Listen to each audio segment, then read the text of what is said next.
So, if you've ever felt like you don't have the same opportunities as your parents or your grandparents or other generations in America, this video is for you. And if you've ever wondered why or how people made ends meet, or if you want to buy a home and feel like you can't, or raise a family on a single salary, this video is for you. If you're drowning in college debt or credit card debt or working multiple jobs just to keep afloat, this video is for you. My name's Amy. I'm a content creator, a podcast host, and this is the start of our Heritage Foundation series. But to understand the Heritage Foundation, we have to start with the way the United States was before, when it was founded, to understand why it was founded. So in 1973, the Heritage Foundation becomes the brainchild of Paul Weyrich and Ed Follner, and they're looking for a conservative organization that is a response to the Brookings Institute. And they flat out say they're radicals hoping to change the entire nature of governing in the United States. But why'd they want to change it? The 1960s happened. And the more I learn about the 1960s, the more I am convinced that a revolution happened. And eerily, in 2024, the current president of the Heritage Foundation, Kevin Roberts, said, "We are in the process of a second American Revolution, which will remain bloodless if the left allows it to be." And I firmly believe that that is a direct response to the 1960s. So let's go back into the way back machine. In the 1960s, it was a tumultuous time in U.S. history. And without having a major war, we did have a revolution. Some of the movements were the Civil Rights Movement, the American Indian Movement, the Women's Liberation Movement, the Anti-War Movement, the Gay Rights Movement, the Yippies, and the Environmental Movement. And at the beginning of the 60s, as we come out of the 50s, life is quiet, conformity is in, or so it would seem on the surface, right? Post-war America is marked by white flight and suburban life, and our big American hero, Dwight D. Eisenhower, is in charge. Families are prospering with the GI Bill. Children are raised to be quiet and respectful. Leave It to Beaver and The Andy Griffith Show dominated the television waves, right? Men were expected to work while women were expected to raise the family and keep the house. But the Korean War is waging and the Cold War is making anti-communist sentiment universal, and underneath the surface, the tides are beginning to change, right? The civil rights movement is already starting, with John Lewis and Bernard Lafayette, James Bevel, among others, being trained in nonviolence at colleges around the country. In 1954, Brown versus Board of Education will hit the Supreme Court, and the Plessy versus Ferguson separate but equal clause is overturned. Racial segregation in public schools was no longer legal nor allowed under the Constitution. And the Montgomery bus boycott starts in 1955 with Miss Rosa Parks refusing to give up her seat. And in 1959, the NAACP will hit a milestone of 50 years, and the organizing becomes far and wide across the entire country. At the same time, the women of the United States are leading a movement for an oral contraceptive pill, led by Margaret Sanger, the founder of Planned Parenthood. By 1960, the pill will be on the market, approved, and ready to go. The 1950s are also a surge nationally for the homophile movement and LGBTQ plus organizing, with organizations like the Mattachine Society being founded in 1951, the Daughters of Bilitis founded in 1955. They're going to be campaigning for equal rights under the law, and they're going to be marked as radicals, obviously. Bars, safe havens, houses, they're going to be under assault by local police and others. And the Lavender Scare of the 40s and 50s are going to lead many of these people to lose their jobs. 50s are a devastating time for indigenous people in the United States as well. Tribal sovereignty is under attack. 1953 marks the end of federal assistance for over 100 tribes. The 1956 Relocation Act was designed to get indigenous people to leave their tribal lands. It is categorized as another round of forced assimilation. And that's just like a brief glimpse, right? Great brief glimpse of what's happening under the surface of our idyllic 1950s life. So the 60s begin off to a roaring start with the pill being introduced into the market. The Greensboro sit-ins start in February of 1960, demanding desegregation of public spaces. And by March of 1960, 55 cities will join in 13 different states. John F. Kennedy will win the presidency over Richard Nixon, getting elected at just 43 years old and being the youngest person to hold that elected title. Teddy Roosevelt technically beat him, but he got that because someone got assassinated, right? In 1961, the Freedom Rides begin with hundreds of college students taking buses from the north to the south to register Black Americans to vote. The Berlin Wall will go up seemingly overnight, and the Bay of Pigs will happen as well. And in 1962, the University of Mississippi will fall into chaos when James Meredith applied to force their hand in desegregating. The Cuban Missile Crisis is going to dominate the news, and Marilyn Monroe is going to be found dead of an overdose in her hotel room. John Glenn will orbit the Earth, and the Beatles will produce their first single.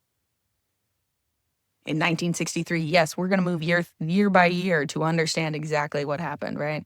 1963, Betty Friedan publishes The Feminine Mystique, and that same year, George Wallace, the governor of Alabama, challenges the Supreme Court's 1954 Brown v. Board of Education decision with his inaugural speech, saying segregation now, segregation tomorrow, segregation forever. The Beatles' first album comes out, and the Supreme Court will rule that prayer in school is unconstitutional. Martin Luther King Jr. delivers his I Have a Dream speech, and Medgar Evers is murdered in his own driveway by white supremacist Byron de la Beckwith. And South Vietnam will experience a coup d'etat. John F. Kennedy is assassinated, and Malcolm X will make one of his first historic speeches in Detroit. In 1964, Lyndon Johnson wins on his own accord in the election, taking the presidency. And the United States will enter the Vietnam War with the Tonkin Resolution. So Martin Luther King Jr. will write his letter from a Birmingham jail, and the Surgeon General will admit that smoking is actually bad for you. And that's a big one, actually, for the Heritage Foundation. Remember that, right? The 24th Amendment bans poll taxes for federal elections. Sidney Poitier will win the Oscar for Best Leading Actor. He's the first Black American actor to win that. And the Beatles perform on The Ed Sullivan Show to a 73 million person audience. The Freedom Summer will begin, and the murders of James Chaney, Andrew Goodman, and Michael Schwerner will take over the news cycle. This is the year that President Johnson signs the first Civil Rights Act. That's Civil Rights Act of 1964, and the Berkeley student movement begins with 800 students arrested. Martin Luther King Jr. will win the Nobel Peace Prize, and Harlem will have 6 days of violence after a young Black man is murdered by the police. And if you're saying, Amy, this is too much context, it's not. I'm only giving you the half of it. I'm trying to underline exactly how much changed, how quickly, and why people felt like they were under attack, right? This is exactly why white Americans believed that they needed to wage a war against liberal America, because this was the liberal, big L liberal America winning. And for the record, if you think it's a lot just hearing it, imagine living through it. In 1965, we'll see the March on Selma, which takes 3 tries to get done, but that will end up with 25,000 activists demanding every American has the right to vote. This will happen after the murder of a pastor. The Voting Rights Act will be signed into law. The Vietnam anti-war protests will kick up. Women do start wearing short dresses. Watch out. Uh-oh. Los Angeles erupts in violence with the Watts riots that summer, leading to the National Guard being sent into California, and the EEOC is also founded. In 1966, the Mattachine Society takes a page out of the civil rights movement with Julius's sip-ins, where they drink and they openly admit to being homosexual, and they get arrested and they start to sue these organizations with the ACLU. The National Organization of Women is founded. Martin Luther King Jr. makes his first anti-war speech. Huey P. Newton and Bobby Seale found the Black Panthers. Cleveland and Lansing both see violence, and they are both categorized as race riots. I don't love the term riot, because our media has co-opted it and made it seem like it is a negative thing. But if you understand the history and you understand why people were revolting at the time, you get it. It makes sense, right? In 1967, the Summer of Love is going to kick off in San Francisco with the Human Be-In. Rock and roll music is absolutely fucking changing at this point in time. Over 10,000 people will meet in Central Park for another Be-In to protest the Vietnam War, segregation, and so much more. Muhammad Ali refuses the Vietnam draft. The Supreme Court will decide on Loving v. Virginia, meaning interracial marriages are protected by law.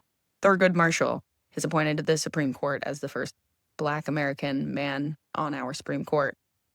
And then the long hot summer of 1967 will happen, where over 150 cities across the United States will see violence, right? And a lot of it is due to police violence, segregation, and the slow enactment of all of these laws. Newark, Detroit, D.C., Tampa, Cincinnati, Philadelphia, Atlanta, Hattiesburg, Mississippi, Grand Rapids, New York City, Toledo, so many more. There's going to be so much violence. 1968 will kick off with Howard University protesting the Vietnam War for over 5 days. Martin Luther King Jr. will be assassinated, leading to more riots across the entire country. A white actress touches Harry Belafonte on television in a suggestive manner. It's crazy that I have to mention that, but it's important, right? Colombia's anti-war protests begin. Black Panther Bobby Hutton is murdered in a police standoff. And the Civil Rights of 1968 is passed, which is the Fair Housing Act, right? The Cantonsville 9 steal draft records and they torch them. Bobby Kennedy is assassinated. Nixon wins the presidency and the American Indian Movement is founded, which rounds us out to 1969. Shirley Chisholm will stand before Congress for women's rights and prejudices in the workplace. The Manson murders take place. Woodstock happens. Fred Hampton is murdered by the state.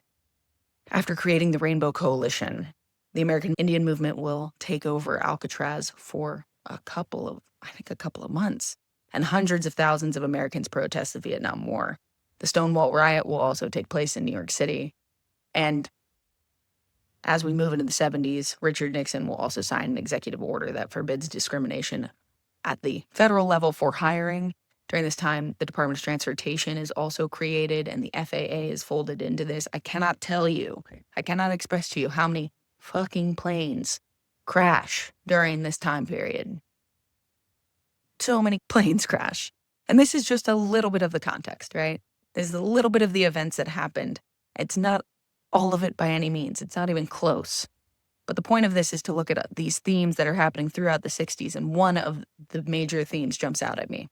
And that's that more Americans garnered civil liberties. More Americans were able to vote.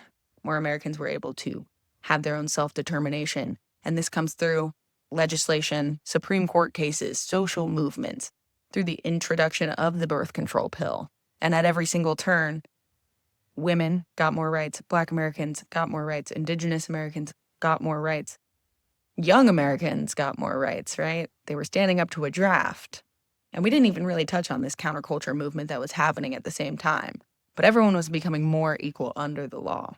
And this is where we are when the Heritage Foundation founders are beginning to think about taking their country back. Paul Weyrich is the press secretary to Gordon L. Alcott of Colorado. He is a U.S. senator. And Ed Fulner is a congressional aide to Phil Crane. And they decide to put their two legislative minds together, one with the Senate experience and the other with the House experience. They turn to Joseph Coors, the patriarch of the Coors family. That is the beer family. You know them. You might love them. I don't. I'm a Bud Light person myself. And they begin their crusade to bring America to the conservative side again. This happens after the Powell Memorandum, but we're going to cover the Powell Memorandum, the early days of the Heritage Foundation, the first mandate for leadership, and Ronald Reagan's first administration in our next episode. Thanks for being here.